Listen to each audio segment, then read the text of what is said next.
செங்கல்பட்டு மாவட்டம் மதுராந்தகம் மற்றும் சுற்றுவட்டார பகுதிகளில் கனமழை பெய்ததால் வெப்பம் தணிந்து குளிர்ச்சி நிலவுகிறது. கூடுதல் விவரங்களுக்கு செய்தியாளர் இளங்கோ இணைகிறார். இளங்கோ, அங்கு நிலவக்கூடிய சூழல் என்ன? நிச்சயமாக மதுராந்தகம் சுற்றியுள்ள பகுதிகளில் இன்று காலை முதல் வெயில் வாட்டி இருந்த நிலையில் மாலை பொழுதில் இடி மின்னலுடன் கூடிய சுமார் 1 மணி நேரத்துக்கு மேலாக கனமழை பெய்து வந்தது.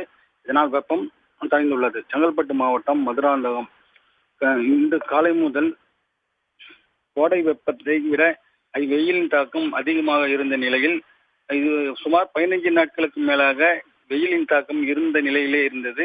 இன்று மாலை சுமார் 3 மணிக்கு மேல் திடீரென இருள் சூழ்ந்து சோத்துப்பாக்கம், மேல்மருவத்தூர், அச்சிறுப்பாக்கம் ஆகிய பகுதிகளில் சாரல் மழையும் மிதமான மழையும் பெய்தது.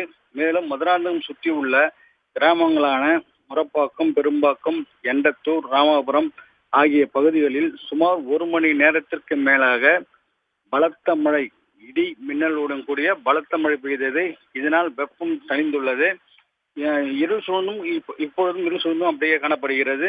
தண்ணீரும் சாலைகளில் பெருகெடுத்து ஓடுகிறது. இதனால் மக்கள் மகிழ்ச்சி அடைந்துள்ளனர். இந்த மழை என்பது கால்நடைகளுக்கும் போதுமான மழை என்பதால் மக்கள் பெரும் மகிழ்ச்சி அடைந்துள்ளனர்.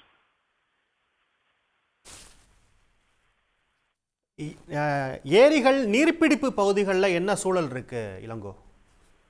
நீர்பிடிப்பு பகுதிகளில் இன்றுதான் மழை என்பதில் ஈரம் காக்கக்கூடிய அளவில் மழை பெய்துள்ளது.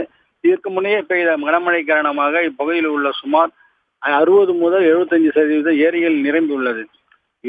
வலுவான மழை என்ற ஒரு மழை பெய்தால் எல்லா நீர்நிலைகளும் நிரம்பி வழியும் நிலை மாவட்டத்தில் உள்ளது. விவரங்களுக்கு நன்றி இளங்கோ.